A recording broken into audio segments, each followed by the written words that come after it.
because they had my. Okay, everyone, we're going to try and get started with our next panel. And I have to admit, this is the panel that I was asked about the most when I was contacted by public defenders and people who were interested in watching this via live stream, was this, with the shaken baby syndrome discussion. Shaken baby syndrome and arson are both important issues in our state. There were 2 new SBS cases that were just charged in the past month. You may have seen them on the front page of the Dominion Post and of the Charleston Gazette. So these cases are ongoing, as Radley Balco pointed out. We at the Innocence Clinic have an oral argument before the Supreme Court of Appeals on arson in a month. So both these issues are very important to our community as a whole. These cases are so interesting because, as pointed out by Radley and others, it's questioned whether a crime even occurred, whether there was even a crime. And we're fortunate to have a number of people to join the discussion today. We have, I'll try and go in the order of folks. At the end, we have clinical professor Imran Saeed. He's been working on arson cases since, I believe, the beginning of the Michigan Innocence Clinic at University of Michigan. He was a student in the clinics and then has proceeded to become a clinical professor there as well. He's had dramatic success with arson cases and actually has become a resource nationally. And he has an article comparing shaken baby syndrome and arson cases.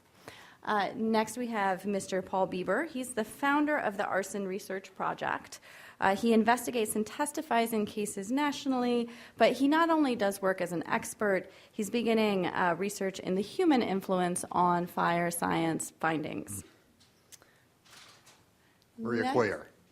I'm sorry? Maria Collier. Oh, wonderful. Next, we have Maria Collier, who is a PhD candidate in statistics at Carnegie Mellon. She's bringing a statistical analysis to shaken baby syndrome. She's also involved with CSAFE, the Center for Statistics and Applications in Forensic Evidence, and she's working with Professor Steven Feinberg, again, of Carnegie Mellon. Dr. Ron Uzinski, we saw him in the film last night. For those of us who were able to be here for the syndrome showing, he was a prominent figure in that film. He's known nationally as an expert, particularly in shaken baby syndrome, and he's on the clinical faculty at Georgetown Medical Center and is an adjunct researcher at the Potomac Institute for Policy Studies. Keith Finley was also in the film The Syndrome last night. He represented Audrey Edmonds, and Audrey Edmonds' case was a pivotal decision in shaken baby syndrome cases nationally. It really shifted the tide, and I believe is probably referenced in almost every pleading filed nowadays. He also represented Stephen Avery of Making a Murderer and found the initial DNA evidence that exonerated him of his first conviction. Professor Finley is an assistant professor at Wisconsin Law School, and he's co-director of the Wisconsin Innocence Project. He also co-founded that project. He served as the president of the Innocence Network for 5 years as well. Finally, we have Ms. Kate Judson, who is a clinical instructor at the University of Wisconsin Law School. I would say she's actually the face of shaken baby syndrome litigation today, honestly, in terms of representing defendants. She's been on PBS. She's been in multiple news stories. She's currently assisting people nationally in almost 70 cases. And I'm thrilled that this entire panel is able to be here today. Thank you.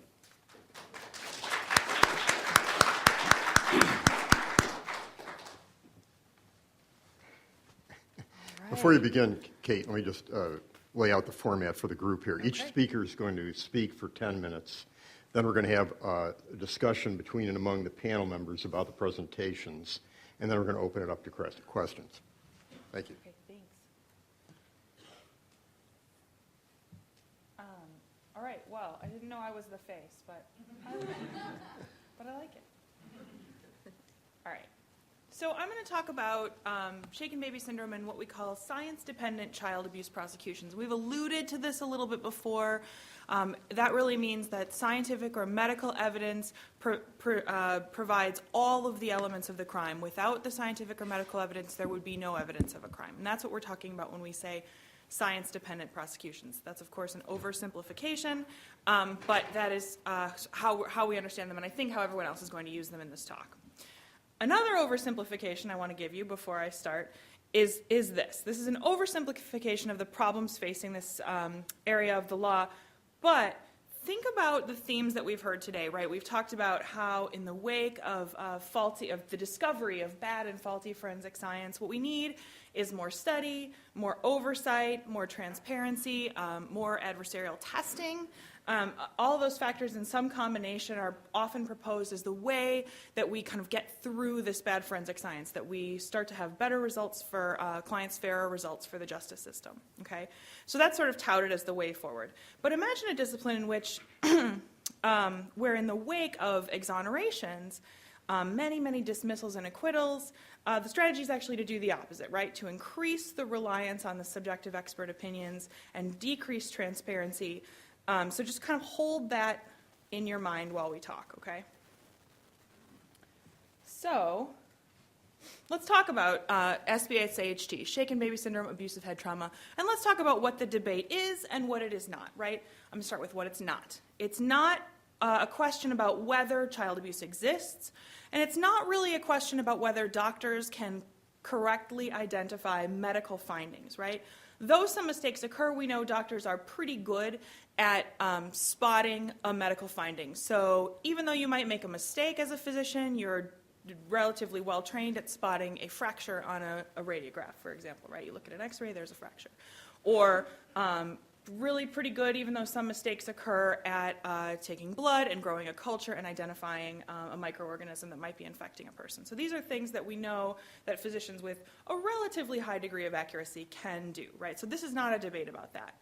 Most of the mistakes that occur in the medical profession occur in synthesis, in putting the information together and coming to a conclusion, rather than at the identification stage, although they do happen there. Okay, so it's not really what we're talking about, right? We're not talking about the fact that the arm is broken. We're talking about how the arm came to be broken, if that makes sense. What it is, though, is a discussion about whether the existence of a particular set of findings, when correctly identified, can prove beyond a reasonable doubt that a crime occurred, who was the perpetrator, and what their mental state was at the time. Okay, so that's what we're talking about. Historically, shaken baby syndrome is what we call, based on what we call triad-based prosecutions, right? So we've talked about this a little bit earlier. It's in the face of subdural hematoma, which is bleeding underneath, in between the layers of the coverings of the brain, retinal hemorrhage or bleeding at the back of the eye, and cerebral edema or encephalopathy, which is brain swelling or dysfunction of the brain. Whether those things, when present, were historically presented as proving that a crime occurred, proving that a child was shaken. If you see these signs, you can correctly identify that a child was shaken. You can tell who did it because you identify the last person with the child, because it used to be thought that these signs would always result in immediate collapse. And you can prove the intent of the perpetrator. It was thought that these things were the result of such violent actions that the person had to have acted with intent to kill, or at least recklessly, right? So in this way, medical opinion historically was used to prove each element of the crime. There are some similarities with shaken baby syndrome and abusive head trauma to other medically complicated child abuse cases. You might see a case where there are fractures, or where there's medical child abuse, where it's alleged that a parent is getting unnecessary medical care for a child in order to fulfill something psychologically about themselves. These are, while they don't have this sort of triad of findings, they're similar in that medical opinion is used to prove each element of the crime, including the mental state of the perpetrator and who the perpetrator might be, as well as whether or not there was a crime committed. Okay. But it's changed, right? It's been shown that that shaking is really discredited as a sole mechanism of these kinds of findings. Even people who are strong proponents of the shaken baby hypothesis would now admit that shaking is not the only way that a person can get these kinds of injuries. Okay, so that's largely gone. And when that happened, it was changed to the less specific term abusive head trauma, meaning some kind of trauma inflicted by an adult that caused the person to have these kinds of injuries. So testimony used to be that nothing but shaking could cause these findings, and now it's much more amorphous. So what we're seeing is getting rid of the guidelines, right? So instead of having clear diagnostic criteria, it's much fuzzier diagnostic criteria. Maybe some of these things could be, caused in this way, that kind of thing. So you're seeing a much more amorphous kind of accusation, right? But now people would agree that these findings are not pathognomonic of abuse. That there are lots of mimics of abuse, that lots of other things can look like abuse when they're not, that falling can kill or cause serious injury, and that a differential diagnosis or differential etiology is essential in every case, right? And this is a real mixed bag. This is a real mixed bag because it allows for so much more subjectivity to be infused in the process. So now when we're looking at forensic science and we're looking at things like fingerprints and bite mark and all these other kinds of forensic sciences that are accepted in courts, we're saying what we really need here is a much more objective set of guidelines. We need to understand what's happening. We need to have it be very clear. And what's going on in these science-dependent prosecutions is we're relying, instead of making the criteria more clear, we're getting rid of them and relying more strongly on the opinion of an expert. Okay. So there are some serious research objectives and challenges in this area. Because randomized controlled trials are impossible, we can't abuse children to figure out what injuries result. That presents a challenge.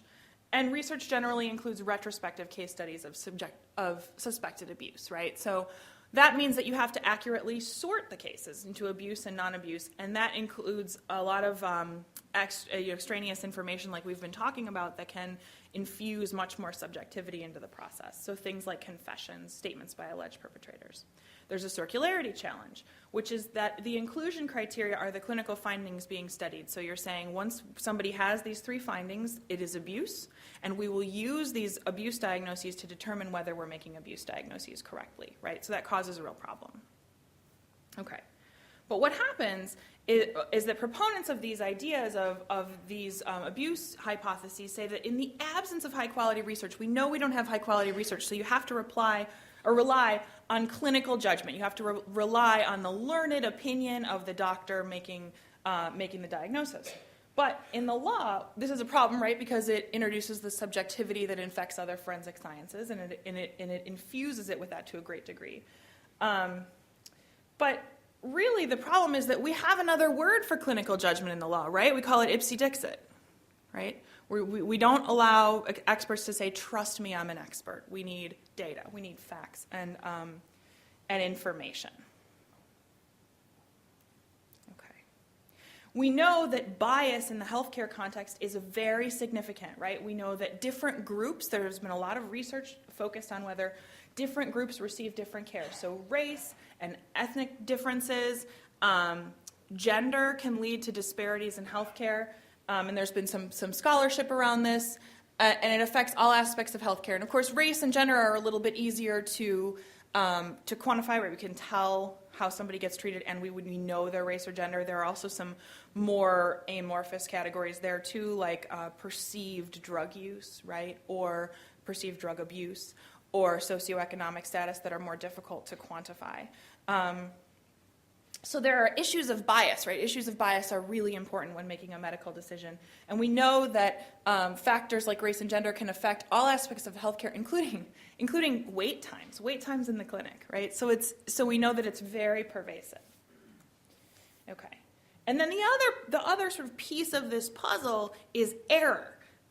We know that error occurs in medical diagnosis at a pretty high rate, 10 to 20% higher.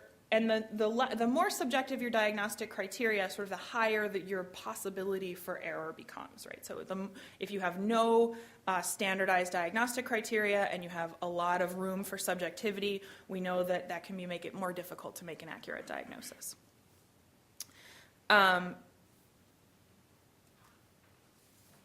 Okay.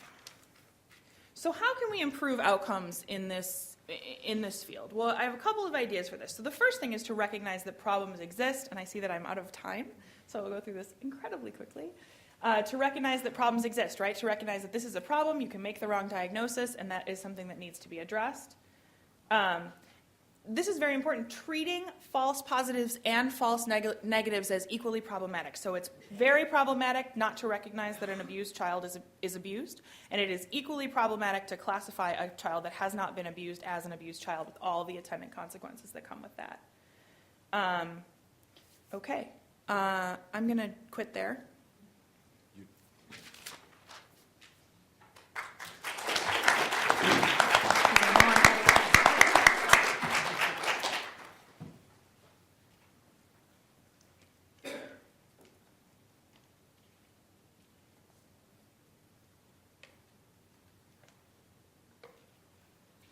Okay, so I'm Keith Findlay from the University of Wisconsin Law School, and I'm going to pick up where Kate left off, build off of her foundation about sort of what shaken baby syndrome, abusive head trauma is all about, and in particular build off of what she started to talk about in terms of cognitive biases and what we've been hearing about quite a bit over the course of the day about cognitive biases. But I want to sort of focus it now a little bit more directly on the problems that this presents for medical diagnosis, in particular diagnosis of criminal activity, essentially. And so I start where Kate was, that we have to begin with the recognition that in all kinds of medicine, where there are really clear diagnostic standards and really good tests, there's still error rates of about 10 to 20%. Okay, so think about what that means when you move into something like shaken baby syndrome, where you have statements like this from some of the most ardent proponents who candidly admit that there are no gold standard criteria for the diagnosis of shaken baby syndrome or abusive head trauma. As we have explored in cross-examination in some of our cases with the experts' witnesses, you'll say, so could you diagnose it with cerebral edema? Yes. Or without cerebral edema? Yes. With subdural hematoma? Yes. Or if there's no subdural hematoma? Yes. Retinal hemorrhages? Yes. The same thing, fractures. You go down the list, and every single finding that they might consider as relevant, they'll tell you it might or might not be present. So how do you know? That's when you turn to what they say, well, you just have to trust me. It's my clinical judgment to be able to tell. This is especially problematic, though. Clinical judgment is particularly problematic when it comes to medical diagnosis of crime like this, because because clinical judgment is only worth anything if the expert is able to learn from clinical experience. And to learn from clinical experience, one has to be able to receive feedback, right? So in the typical medical context, it's difficult to get feedback, but at least the treating physician typically does get some feedback. The treating physician says, well, I think it's this disease. Here's the standard treatment for that. I prescribe it. The patient responds or the patient doesn't. You get feedback as to how well you're doing at diagnosing. But with child abuse, there's never any feedback because you don't treat child abuse. You treat brain injury, whether it's caused by abuse or accident or whatever it may be. There's no treatment for shaking. So you don't ever get feedback. All you get is the expert saying over and over again, this is abuse, this is abuse, this is abuse. Nothing ever tells them they're right or wrong. They assume they're right. That's what the clinical judgment is all about here. And in other medical contexts, what physicians have recognized is that, as I point out here, this is what's called an open loop system where there's no feedback. And as I've said, in those contexts, such systems cannot engage in learning. That's the status of medical diagnosis of child abuse, abusive head trauma. So that's why I say this feedback gap in medicine is especially pronounced in diagnosis of child abuse. And we see this in our cases. So, for example, this is the testimony from a case we worked on involving a pediatric radiologist who says, I've been doing this stuff for over 40 years. My daily practice is pediatric radiology, blah, blah, blah. I see it every day. So my conclusion is I have a very good internal gauge of what is normal and what is abnormal. That's what it's about. Who's ever telling him if he's right or wrong? Nothing except his own internal gauge. There are other kinds of cognitive biases at work here as well. Things like role effects, and we've had some allusions to this throughout the course of the day, but role effects refers to the simple, well-established phenomenon that people tend to to associate, tend to be biased in favor of what they perceive their role to be. So someone who's assigned a task as a child abuse pediatrician is likely to be biased in finding abuse because it's their job to ferret out child abuse. And that is one of the reasons, for example, the National Academy of Sciences reported that it's very dangerous to embed forensic laboratories within the control of law enforcement because it tends to make scientists think not in neutral terms, but in terms of serving their role as law enforcement officers. And it really, I think, I query whether that poses a very fundamental question about the whole notion of having child abuse investigation teams, because it seems to posit the conclusion before you've ever done the inquiry and could create role effects. It's also related to what Dr. A. Norman Guthkelch, for those of you who don't know who Dr. Guthkelch is, he's about 100 years old now, but he was one of the original thinkers who created the shaken baby syndrome hypothesis. Now in his old age, when he sees what's happening with his hypothesis, he's horrified. He says, this was never scientifically validated. It was only a hypothesis. It's never been established. And so he says, we need to pull back and rename this thing. Don't call it shaken baby syndrome. Don't call it abusive head trauma. He says, instead, call it something like problems of infant retinodural hemorrhage with minimal external injury. He said, why? Because that's describing the features that we medically can see without, as he said, this would allow us to investigate causation without appearing to assume that we already know the answer. That's what the founder of the whole hypothesis says about this. There are other kinds of cognitive biases at work, conformity effects. And this is simply the tendency to conform to the perceptions, beliefs, and behaviors of others. And so when you create a child abuse team, for example, and they all come at it with the presumption that this is an abuse case, they tend to want to conform their opinions to align with one another. And so this is very, very common as well. This is from questioning of a child abuse pediatrician. So explaining he was called in to answer whether the findings were due to some natural process or abuse. And the question is, and had anyone made a determination at this time what the cause and potential causes of the injuries were?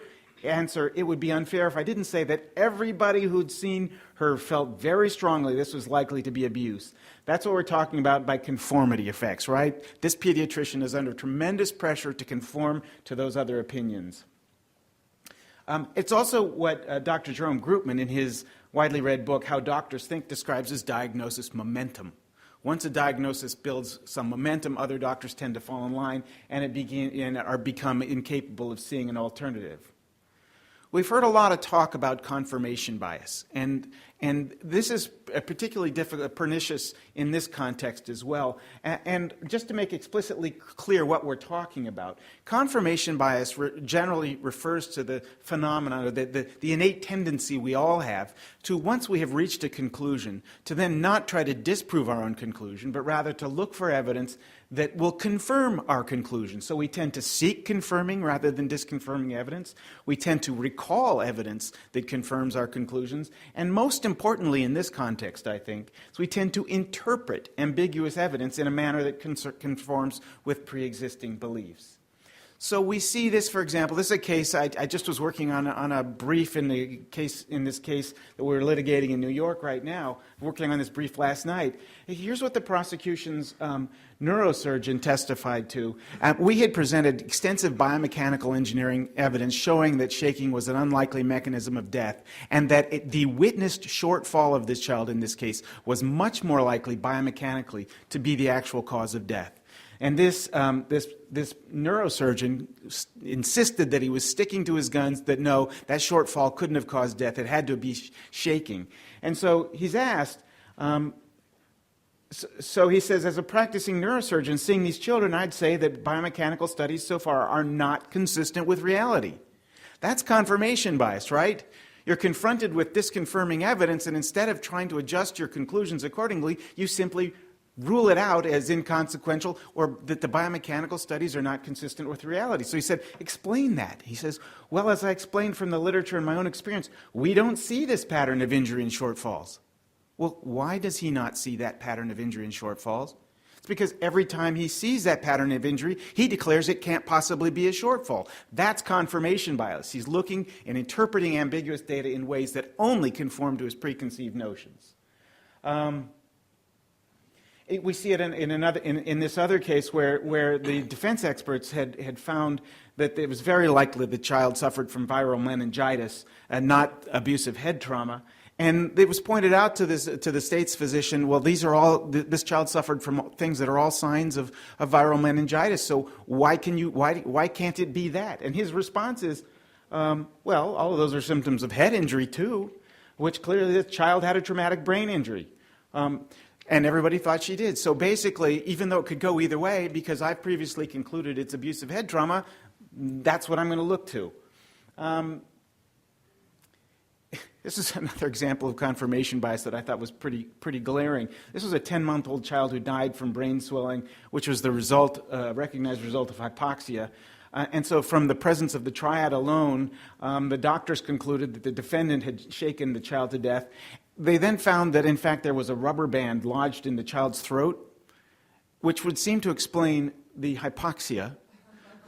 But the doctors simply ruled that it would concluded that because they'd already determined it was child abuse, that the rubber band in the throat was purely coincidental and had nothing to do with it.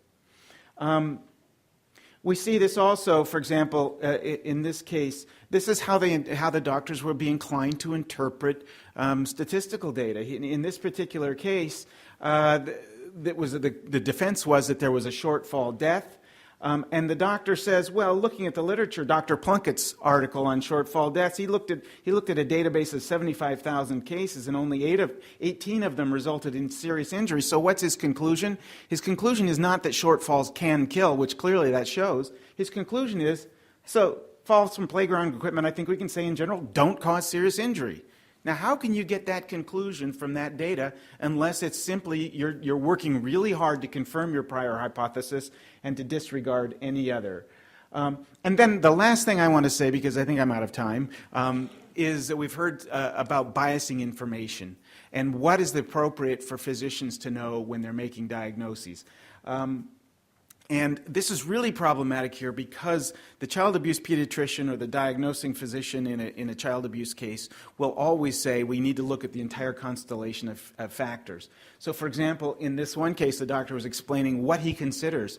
And one of the factors he said he considers is, well, how did the caretaker react when the child was injured? Did they go have a smoke before they called 911 after the kid stopped breathing? As if they had some specialized training in diagnosing what that would mean if a nervous, upset parent smoked a cigarette along the way. That's the kind of context information that works its way into these subjective judgments and feed all these confirmation biases. So with that, I'll stop. I hope that has given you at least some quick introduction to the way that, that cognitive biases can affect, in particular, the diagnosis of child abuse. Dr. Usinski. You're going to love this.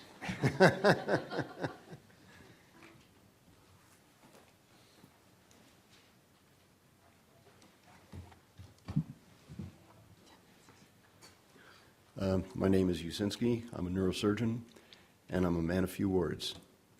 And I just said to the moderator, you're going to love this.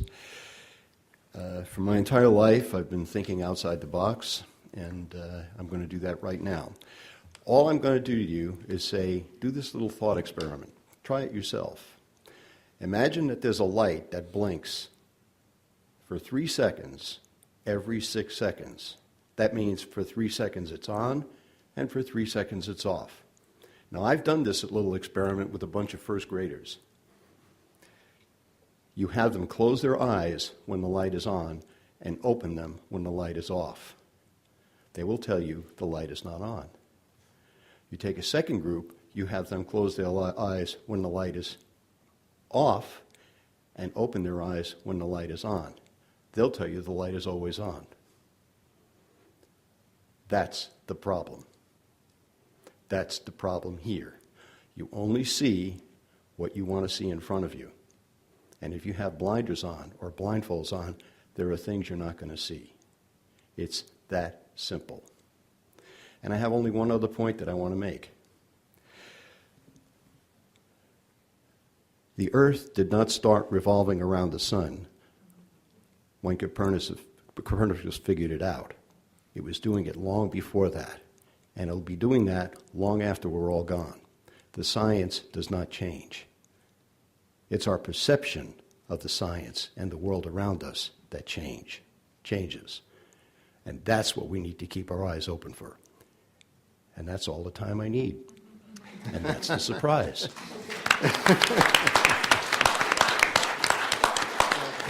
And thank you for getting us back on schedule. Maria Quare.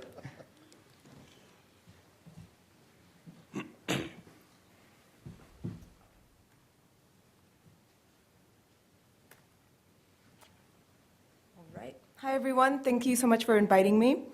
I'm a PhD student at Carnegie Mellon University studying statistics and public policy.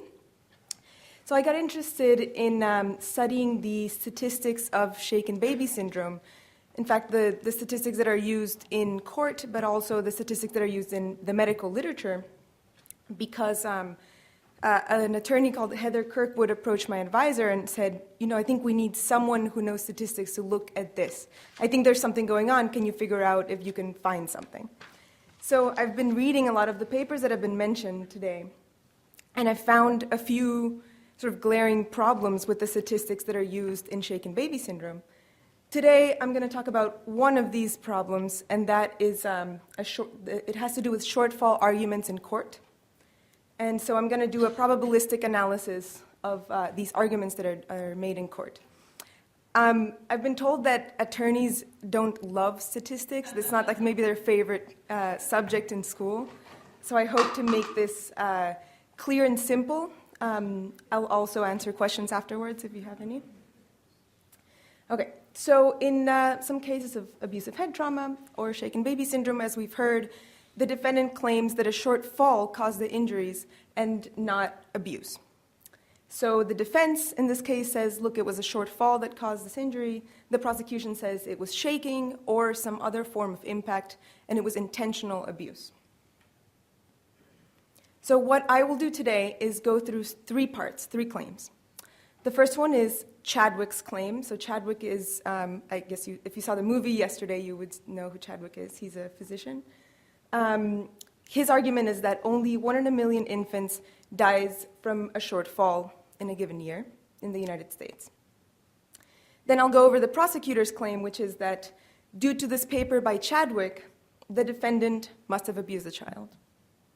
And then I'll talk about my claim, which is that there's a fallacy going on, a logical fallacy. And so the prosecutor's using this, I call it the 1 in a million logical fallacy, and that a different quantity should be calculated. So going over these arguments again, the defense is saying, this child had a short fall. This is all I can think of that could have caused the injuries and death. The prosecution is saying, we know that because of Chadwick's paper, short falls do not result in death or serious injury to children. And this is actually taken from the National Center for Prosecution of Child Abuse manual that's titled Overcoming Defense Expert Testimony in Abusive Head Trauma Cases. So they say, quote, the shortfalls do not result in death or serious injury to children because of Chadwick's paper. So what does Chadwick's paper say?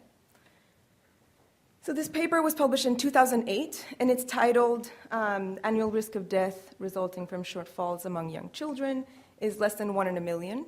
There are a few things that this paper does very well. It defines a short fall very carefully as a fall from a height of 5 feet or lower, and it has very good sort of specific definitions of what the mechanics are of what's going on.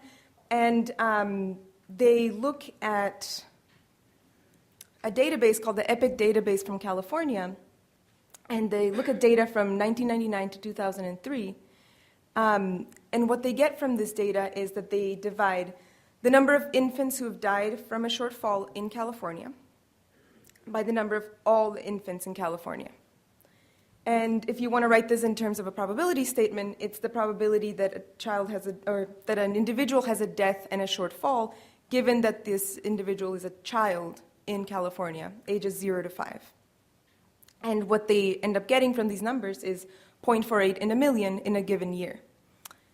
So I actually repeated this analysis using the EPIC data from these years, and it's correct. It's done very well. I mean, what they say they do, and I ended up with the same number. So that I have no problem with.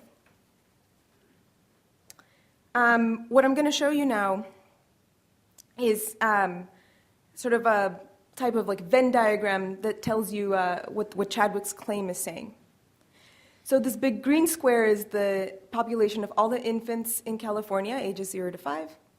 And then the red rectangle at the bottom is the subset of dead infants. This is not drawn to scale. The subset is much smaller in reality. Some of these dead infants have had a shortfall, and some of them have died from other causes. And so Chadwick is claiming, oh, the probability of shortfall death is 0.48 in a million. So the problem comes in when the prosecutor uses this paper. The argument that's made by the prosecutor is, look, shortfalls almost never cause death. Therefore, this defendant is relying on an argument that's virtually impossible. It almost never happens. It essentially never happens. Therefore, this defendant must have abused the baby. They're lying, and they must have abused the baby. And so the prosecutor's claim looks like this. It's, again, the same box of live infants and same box of dead infants, but now the probability that a shortfall death is that small implies that the probability of abuse is extremely high. And I circled at the top, it assumes that it's in the US, whereas Chadwick only looked at California, but that's okay. I mean, that's a problem, but it's not the biggest problem it has. So what I'm saying is that we actually need to we need to make a comparison. So I divided the red box of dead infants into 4 boxes. So we have the ones who have had a shortfall, the ones who died from other accidental causes that the defendant was not aware of, the ones who were shaken, and the ones who died from another abusive cause that maybe the prosecutor was not aware of. And the question is, which one is bigger, the number who had a shortfall or the ones who were shaken? And here, really what we have in the adversarial court system is 2 categories. That's what we're really interested in is which one is bigger, the children who died from an accidental cause or the ones who died from an abusive cause. That's what we really want to get at. So the question is, which one's bigger, right? Is this one bigger or is that one bigger? And now there's a further problem, which is that the child that we have in the case is not just a dead child, but it's a dead child that has very specific head injuries that some might say are indicative of shaken baby syndrome. So we actually need to look at a subset of these dead infants, which is it's smaller, and it's the dead infants who have had these head injuries. And within those, there are the 2 categories, the ones who died from accidental causes and the ones who died from abusive causes. And we need to figure out which one is bigger out of these 2. So the way to write this in terms of probability, it's a posterior odds. The probability that given the evidence, which is that their child had a head injury and death, which one's bigger, the probability that the child was abused or that the child had an accident. And this posterior odd can be calculated with a combination of a likelihood ratio, which has been mentioned earlier, and a prior odds. But the way to get at this ratio is you need specific data. And there are some data sets that are available today. For example, the EPIC one that Chadwick used for California. This one has some problems, which are that it's a small sample size and it's not very useful for rare events, such as shaken baby syndrome. And it doesn't represent the US population, among other problems. There's also the KIDS database, which is gathered by the US Department of Health and Human Services. And that one only contains information from hospital records. So anything that happened outside the hospital, you don't have information about. And it's biased by several factors I'll talk about. There are also other databases, but they all have these problems, which Keith Findley and I were just talking about earlier, which are that, so you say you have the event occur in the home, so maybe the child had some accident or the child was abused. Then the child has to be taken to the hospital. Perhaps some children are not taken to the hospital. I mean, there might be some underreporting there. Then in the hospital they have to make a diagnosis. there can be misclassification here because perhaps it's not accepted that children can die from short falls, so they'll be classified as a murder. So there's misclassification. And then this data has to be entered into the database, and that can incur further errors. And so at this point, the data that are available are not of high quality enough to calculate this ratio that we would need to know whether this child had died from a shortfall. And so just to summarize, so I reviewed Chadwick's claim, which is that shortfall deaths are extremely rare, 1 in a million. That's correct. I don't have a problem with that. Then the prosecutor's claim is that because of this paper, we can claim that the defendant must have abused the child. And that's the one I have a problem with from a statistical perspective. So my claim is that the Chadwick quantity should not be used in court because it's calculated in isolation without comparing the competing hypotheses. And instead, we need to calculate this ratio, this posterior odds. But the data that are available today are not sufficient to calculate this quantity. And so you just cannot make a correct statistical argument in court. And so it just should not be used. It should not be admissible in court.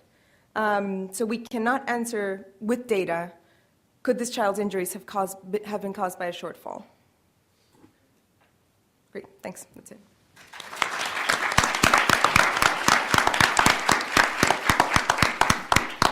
Paul Bieber.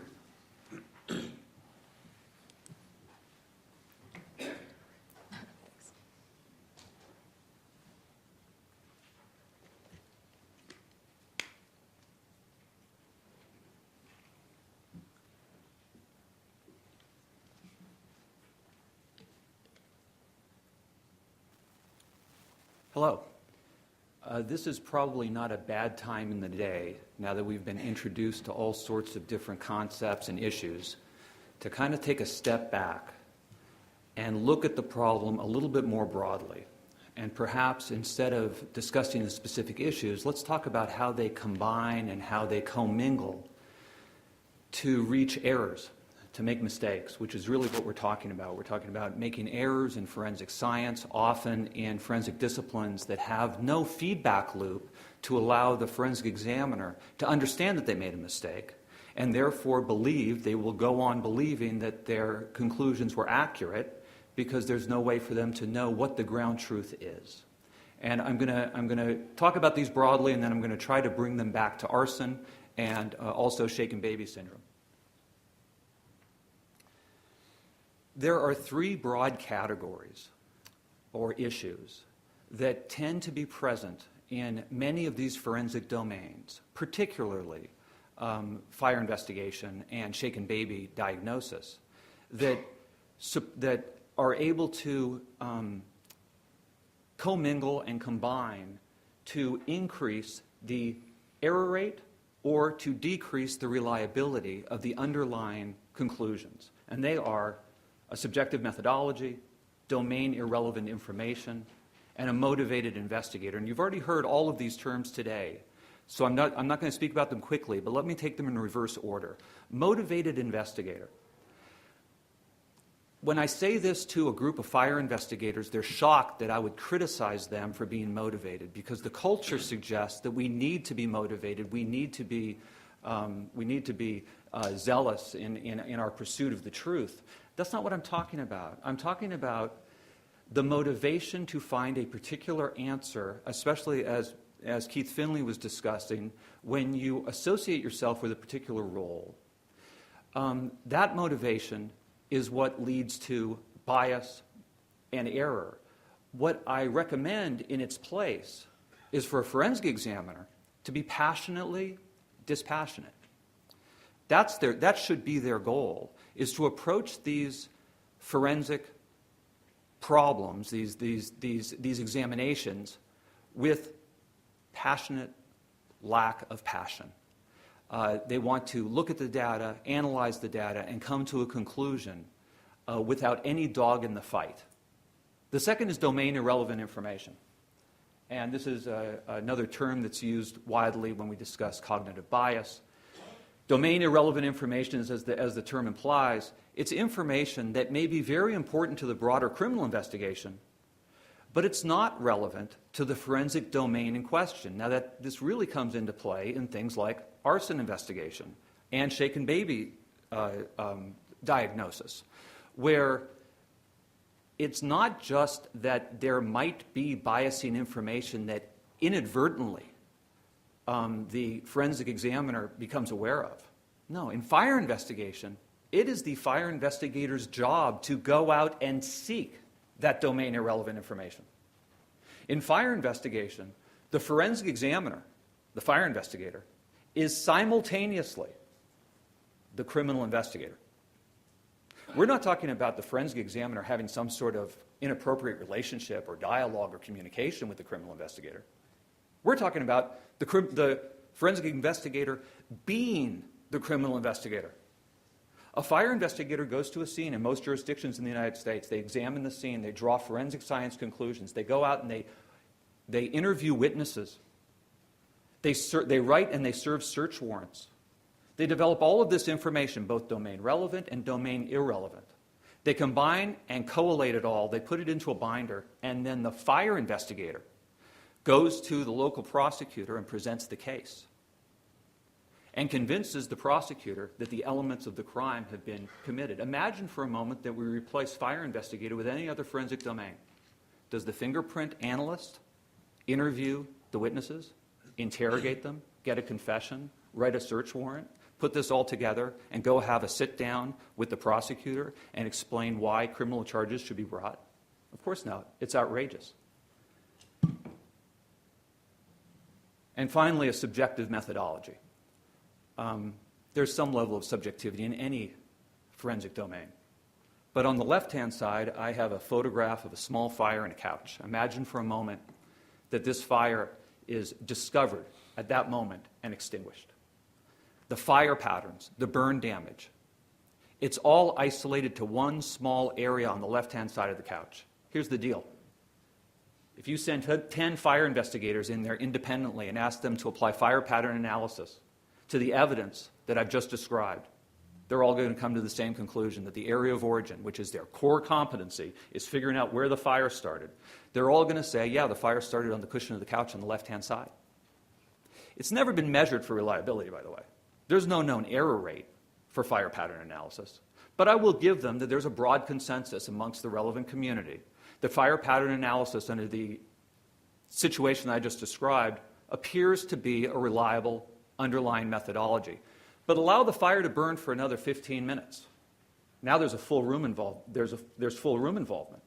Allow it to continue to burn for another 30 or 40 minutes. And you may very well have the scene on the right-hand side, where the fire has burned the house to the ground. Can a fire investigator go under those circumstances and apply the same methodology and have the same reliability? Of course not. You may think that fire investigators would never testify to a specific area of origin under circumstances that I'm describing from the photograph on the right. And I'm here to tell you that it happens all the time. Fire investigators go to houses, go to buildings and fire scenes where the fire has burned to the ground. And they apply what they call fire pattern analysis, and they draw conclusions. But they're not necessarily conclusions only based on fire pattern analysis, because in fire investigation, it is absolutely accepted, even in the standard of care that has been written to provide guidelines for fire investigation, it is completely acceptable for a fire investigator to use the statement of a witness to support and confirm their conclusions. Moving on.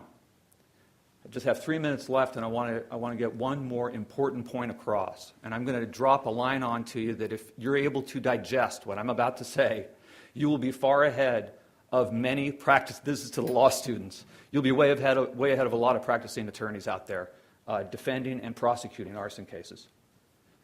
Fire investigation is a forensic discipline. Arson investigation is not. I'll change it around just a little bit for the point of the shaken baby folks. Forensic pathology is a forensic discipline. A homicide investigation is not. But in arson and in shaken baby, those two domains, the forensic discipline of fire investigation or forensic pathology and the criminal investigation of homicide, of arson or homicide, is completely and irrevocably commingled. Let me expand on that just a little bit. A forensic investigation is the application of scientific, engineering, and technical principles to the examination of physical, empirical evidence. It leads to expert opinions. A criminal investigation is the application of reason and common sense to the totality of the circumstances.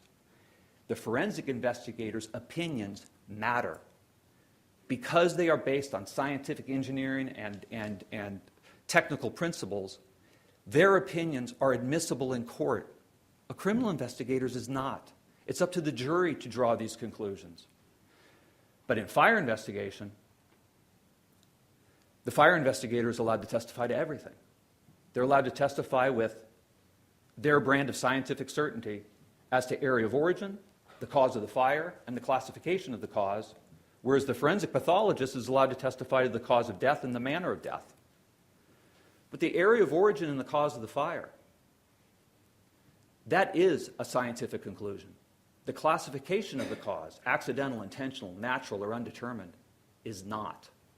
The same holds true for forensic pathology.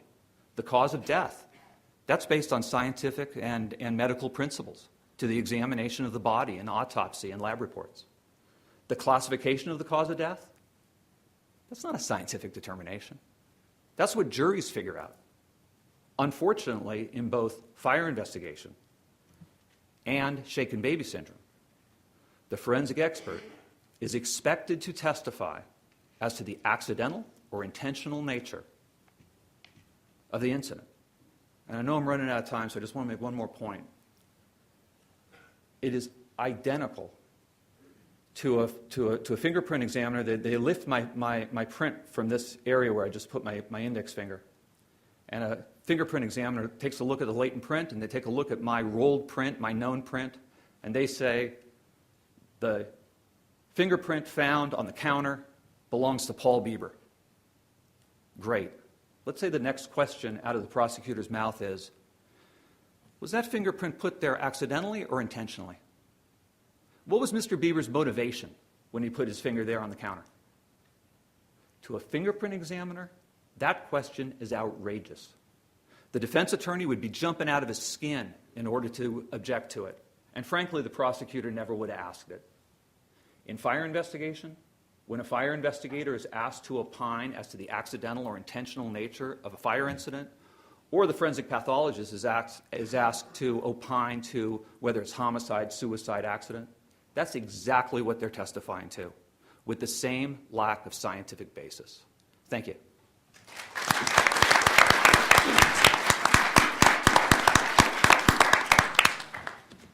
Professor Syed.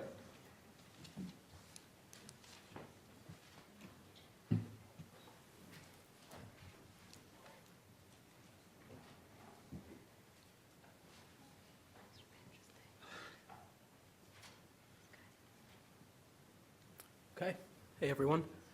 I'm the last one. Hopefully, you're hanging on.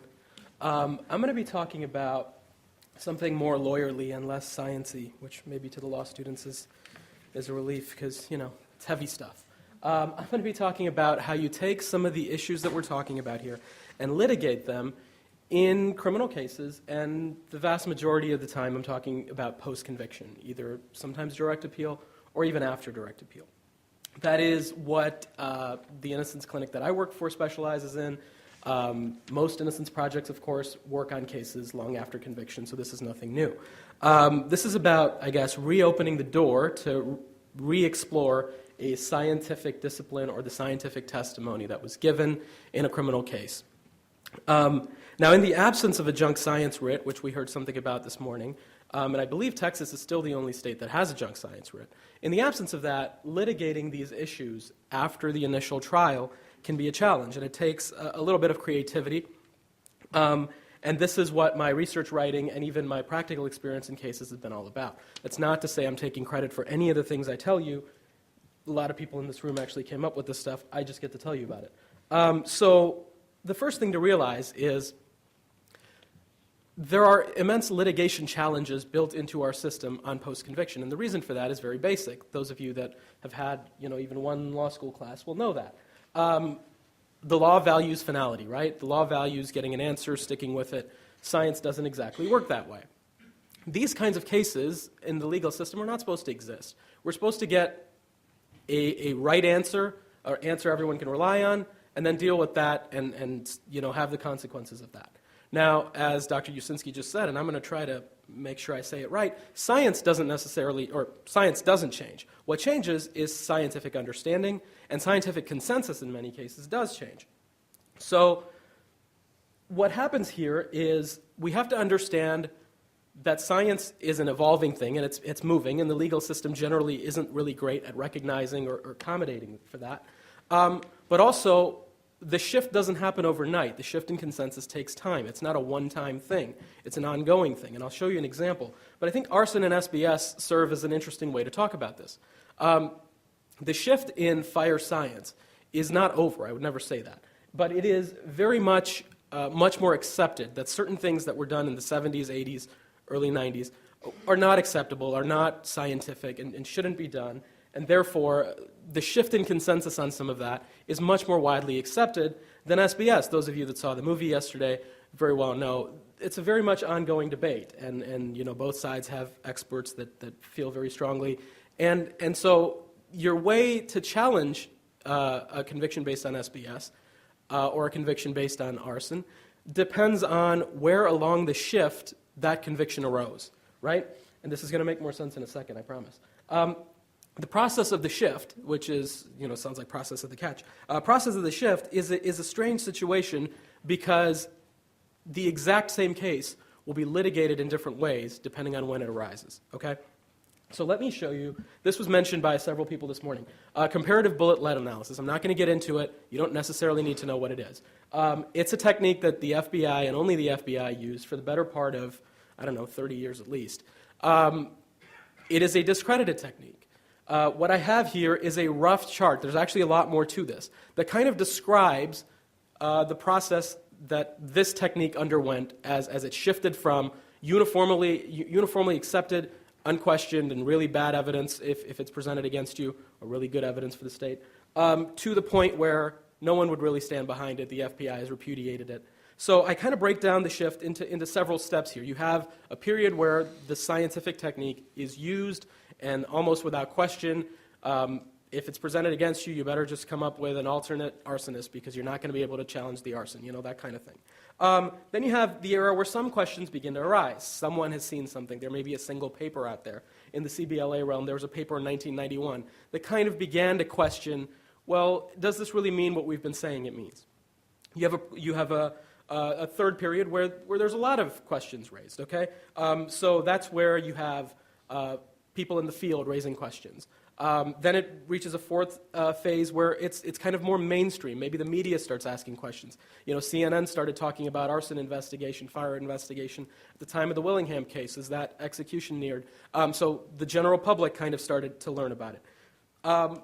Finally, after all of that, you reach a fifth stage where the law starts to take a note of what has changed. The law is very much behind, right? Because the law is not about innovation. The law is behind everything that was recognized long ago. It starts to take note. Eventually, legal standards change for what is admissible in court, right?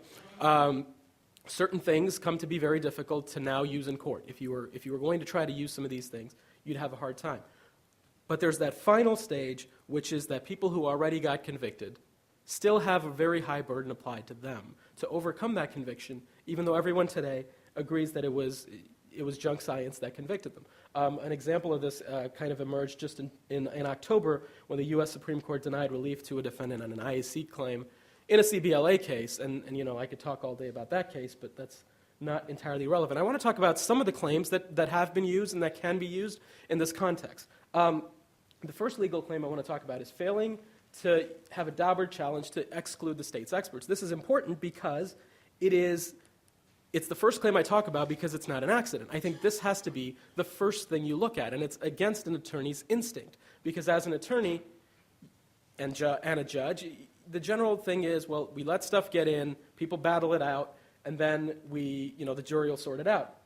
But there's this idea, which I think by this point in the day has become very clear. Once junk science is admitted, cross-examination, rebuttal experts really don't get you there. And there's a quote there from a court talking about the taint of the bad science cannot really be cured by good science, right? Bad science tends to be irresponsible. Bad science tends to sound really good to the average juror. It says 100% certainty this is what happened.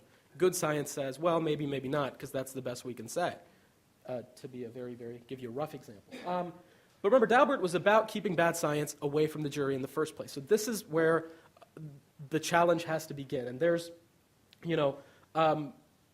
after kind of the shift in consensus, in scientific consensus has become well known enough, which in the arson realm I kind of put it in 2000, although this is very rough because the shift continues, more things change later.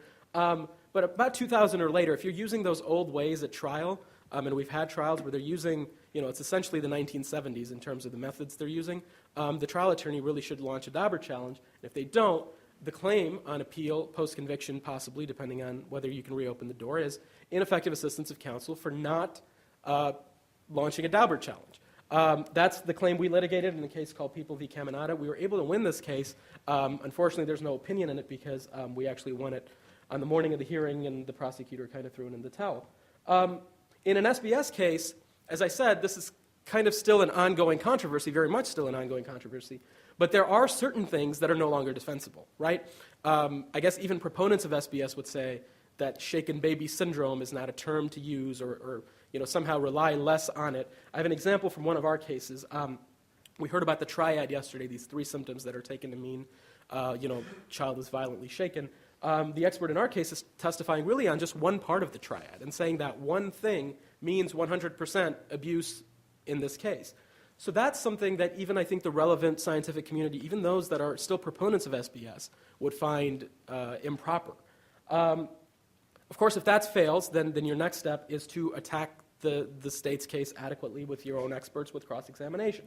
This is, of course, much better in disciplines that you cannot keep out of the courtroom entirely, but you can certainly challenge because there's a lot of nuances. I'm glad that someone else addressed all those nuances as to DNA, fingerprints, all this morning, because I am not qualified to address that. In SBS cases, certainly you can have competing experts, and you should have competing experts at this point. The People v. Ackley case, which was from the Michigan Supreme Court, an opinion released just, I want to say, a few months ago, was great because it found ineffective assistance of counsel because trial counsel didn't obtain a expert that would have supported his client's point of view of what happened here. He had consulted the first expert that came to his mind. That expert said, I'm not your guy, but there's other people that could support you. Go find them. He never did. The key point here is consulting an expert is not enough, right? We like to think in IAC we give a lot of deference to defense attorneys, and we certainly do. But in science cases, the courts have really raised the bar a little bit on that. And the Ackley case is great, but it's certainly not unique. Those kinds of duties do exist. And I want to point out the Ritchie v. Bradshaw case, which is an 86 arson conviction, and in 86, this was kind of before the shift was very well known, and arguably before the shift had even started. But in that case, counsel had retained an expert, and on habeas, the Sixth Circuit said that wasn't good enough. Counsel should have fought more to undermine the methodologies and shouldn't have ceded this terrain to the prosecution, that kind of thing. The new evidence claim, this is obviously a great claim for something where you have a very old conviction, science changes in the 20 years, and then you have today everyone would look at it differently. This is in some ways an easier case, I guess. The cases on there, State v. Edmonds was, of course, a great opinion that, give me just another minute here, a great opinion about, when science changes, the case should get another look. In the Gavitt case, they actually conceded, the prosecutor conceded that the man deserved a new trial. That was one that we litigated at the Innocence Clinic. This question about, is new science truly new evidence? The answer is yes. I'm going to skip all this nuance. So, of course, these claims, if you're not sure what emerged when, can be litigated in the alternative. Well, it's either ineffective assistance or it's new evidence, depending on what the attorney should have known. It's one or the other, so let's not waste time kind of splitting hairs over it. Plead them in the alternative. That'll usually get it done. We had a 1996 arson case where it wasn't clear if this was old science or new science. Should the attorney have known about it? We pled both. The judge just picked one and granted relief. If that doesn't work, this is the other claim I just want to mention very quickly. Flawed science being used against you can be a due process violation. No one doubts that. The weird thing here is, what if no one today knows it's junk science, but 20 years from now everyone will agree that it's junk science? Can it still be a due process violation 20 years earlier? The answer is very, very difficult, But two cases I want to point out, Hancock Lee versus Glunt, ex parte Henderson. Both of them stand for the proposition that if science changes many, many years later, your due process was violated at the time of trial, which is great. This is a very novel claim. So far has not been repudiated by anybody. If someone wanted to litigate that, I would say be very, very careful. Let's not give back the progress those two cases made. But I think really an interesting thing to talk about. And I'll stop there. Sorry, way over time.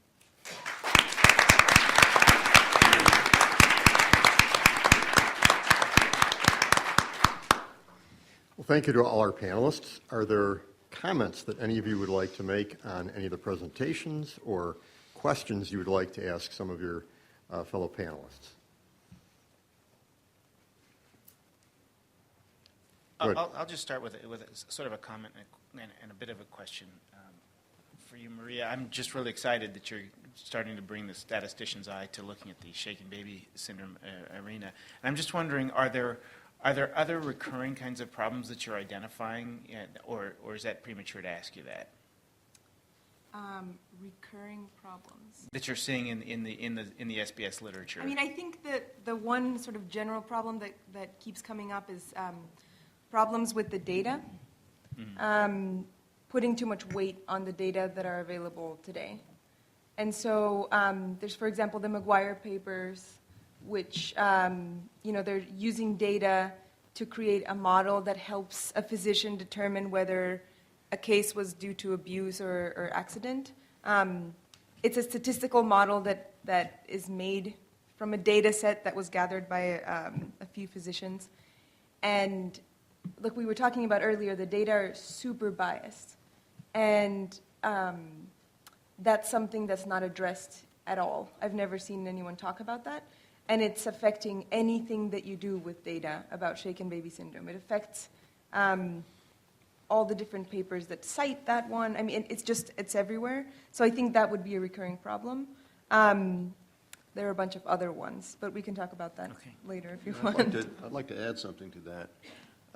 It has not escaped my attention that most of these papers are peer-reviewed papers, too. So it's not just the papers, it's the reviewing process. But these medical papers would be peer-reviewed by doctors, Yes, not right. statisticians. That's the That's problem. That's right. That's right.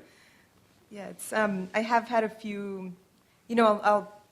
We have these like student seminars at Carnegie Mellon, and I'll present one of the papers and what they've done, and within the first minute, all the statisticians are sort of yelling at me.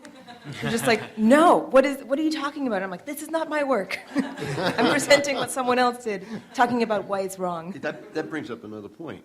What's the relevant community? Yeah, I have not seen much statistical analysis done about any of these arguments. So I'm hoping to do. So this, the Chadwick review is one of the parts of this paper I'm writing. I'm hoping to add 3 more parts, and I'm hoping to publish that at the end of the school year, so May or something like that. But I can send that to you if you're interested. Are you seeing examples of what's known as the prosecutor's fallacy? Yes. So Can you describe what that is?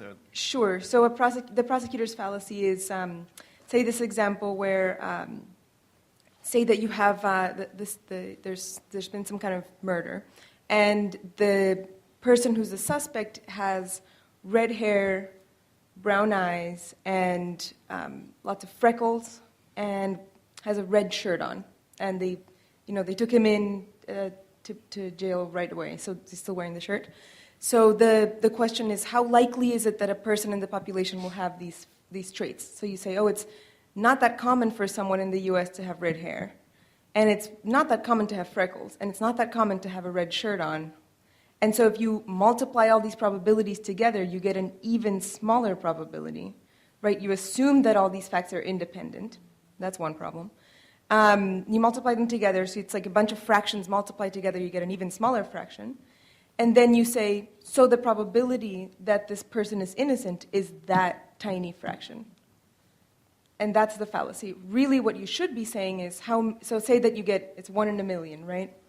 So let's say that there are 1 in a million people in the US who have red hair, have freckles, and have a red t-shirt and brown eyes. Then in the US there are 300 million people. So really there are 300 people that fit this description. So what you really have is 1 in 300 probability that this person is guilty. 299 out of 300 probability that he's innocent. Well, it depends who makes the argument. So it was termed the prosecutor's fallacy by Bill Thompson. It has been used by both sides. But it's the same it's the same exact fallacy. It's just assuming that that tiny probability is the probability the person is innocent. And it's wrong. Can I ask you a question? Take the microphone, if you would, please.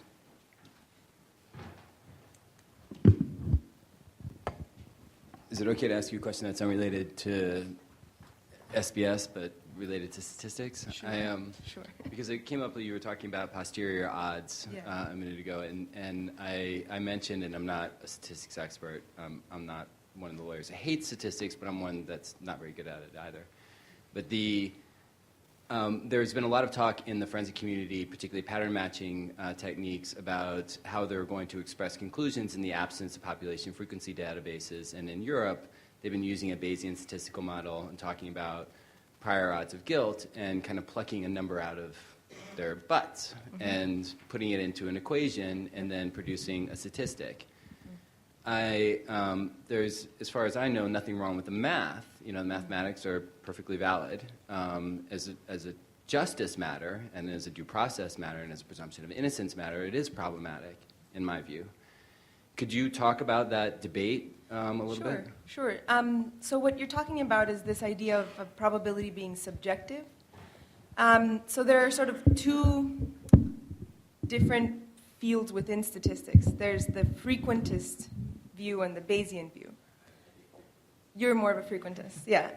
It's more complicated than it seems at first. It's not just something you can explain in 2 seconds, the difference. But this idea that probability is subjective is pretty widely accepted. So, for example, this is getting a little theoretical, but say you have a die, and your question is, how likely is it that when you toss the die, you'll get a 3? And so you might say it's 1 out of 6. Right? That's maybe like 18% or something like that. But what does that 18% mean? Does that mean that if you were to toss that die 100 times, 18 of those times it would land on a 3? Or is it that if you tossed it 1,000,000 times, 18% of those would land on a 3? So that's the frequentist argument, is that it's a frequency. So if you do it many, many, many times, you'll get to that probability. The Bayesian argument is you can't really do these experiments repeatedly. So even tossing a die, say that I toss the die once, and then the second time I do it, the room is a lot colder, and so the air is less dense or more dense, depending on where you are, and maybe the way you toss it, it just is different. And some people say, the Bayesians say, you can never really repeat the experiment, do it more than one time. And so really, their way to interpret that 18% probability is your degree of belief. It's how certain are you that you're going to get a 3? And you're just going to do it one time. It's going to be 18%. So in a way, the Bayesian view is more consistent with running an experiment once and getting some information out of it, which makes more sense with the legal setting. Now, that's a really controversial statement. I mean, there are some people who are just frequentists, and this is like a very heated debate. The thing about the combining the prior odds with the likelihood ratio to get the posterior odds, I think there are also debates about that. For example, that the likelihood ratio, there's not just one likelihood ratio. The likelihood ratio also depends on your subjective model that you selected. And so it's not like the data, the defendant will make a case and then you'll assume some model from that. And so the way I think about it, and that's just my opinion, is that you'll have to accept that probabilities are subjective because you're only going to do this one time. And you have to acknowledge that. You say, look, this is my argument. I'm saying the prior odds are this for these reasons, which are pretty good reasons. And if you have a different argument, then it's something else. But we don't have an objective final number that will tell us what it is. Does that make sense? I urge you as a statistician to get the lawyers in the room when you're making those decisions, because it makes good math sense, but the defendant doesn't have any obligation to put on a case. And so this Yeah, I think in the UK, the Royal Statistical Society is pretty set on likelihood ratios, and combining those with prior odds. And Colin Aitken has been a big proponent of that. In the US, it's not as widely adopted, and so I'm part of a group called CSAFE, which is a bunch of statisticians working together. There's some grant that we got recently, and anyway, some people know about it. But we're working on how to make that better and how to say, look, you don't really have one standard objective measure of what this is. You need to acknowledge that there are subjective numbers. And the question is, how do you present that in a way that makes sense to everyone? And it's constitutional. I mean, it is constitutional to say this is my opinion, right?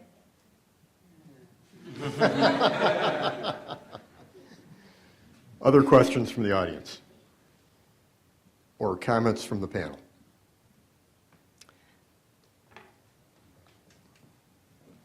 I'll just ask quickly, given that there are so many shaken baby syndrome cases just occurring continually and including in our state, do you have any thoughts or advice for people who are currently litigating these at trial for the first time? Call Kate. I have so many thoughts. I have two things, though, that, and Keith is right, feel free to let me know if you're facing these issues, but I have two things that I think are really important to keep in mind. And the first one is that you need an expert. Attorneys don't have the appropriate knowledge to be able to litigate these alone. But the second one is you still have to be the lawyer. You can't punt to your expert. And I see that an awful lot. I see the attorney abdicating their responsibility to make arguments on behalf of their client because I've got an expert. He wrote a report. And that's a little bit flippant, but I really do see that all the time. Not really understanding how the person came to their conclusions, not really doing the background research. And of course, that's fine for your directive of the expert, but how are you going to cross-examine? So those would be my biggest right up front. Get an expert, but don't punt. They're the doctor, you're the lawyer. Direct the defense the way that you want to direct the defense, but do it with input from your team. And I said call Kate sort of flippantly, but it was not just in jest. I mean, it's her job to be the National Shaken Baby Syndrome Litigation Coordinator. So she's there to help people.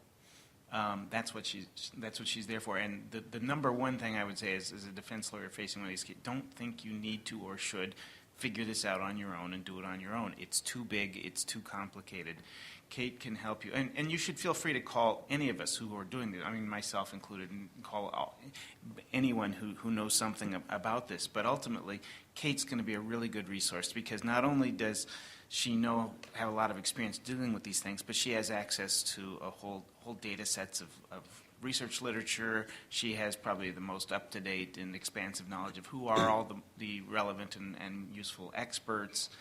She can get you connected up with transcripts of prior experts' testimony, all the tools you'll need. She's the one who can do that. The other thing I would say is I agree with Kate, get an expert, but singular only at the start. And an expert who can help you figure out what the full slate of experts is you'll need, because you're almost certainly going to need more than one expert. You're going to need experts in a variety of different subspecialties. But getting one expert to start with who can help you figure that out, or Kate can help you figure that out also, is important. But don't go into this thinking you can do it with one expert, because you really can't. Well, I'm an expert. However, you've probably seen and heard enough of me to know that I started out by saying neurosurgeons are very pragmatic people, and I'm a person of few words. I agree with everything they've said, but I would add one thing. Experts don't win cases. Lawyers win cases. So it really is going to be up to you. As an expert, I can help you, but I can't be your case. Paul? I just want to say one thing, just to make sure that it is said during this day, because I would hate for the day to end without this foundational point being raised. The single easiest way to hijack a forensic examination is to tell the forensic examiner the answer before you ask them the question. And in shaken baby cases, and in arson cases. That is incredibly common. If you don't believe me, I refer you to all of Dr. E.T.L. Dror's work on this very subject, where when the examiner is given access to the evidence, they draw a conclusion, but when a treatment group is given access to the same evidence, but being told beforehand what the answer is, it completely changes their conclusions. It doesn't just happen during his research, it happens out in the field. And in shaken baby cases, and certainly in fire investigations, the system is rigged in order to provide the forensic examiner the answer before he ever looks at the evidence. I can add to that, and I am in complete agreement, and I will tell you from personal experience, when I get a case, I never ask myself who did it. What I ask myself is, what happened? I'm afraid we're going to have to probably end at this point because we're substantially over time. Let me Well, thank. I gave you some, Mike. I used it all up. I'd like to thank all the panelists for coming to WVU. It was wonderful. Thank you very much.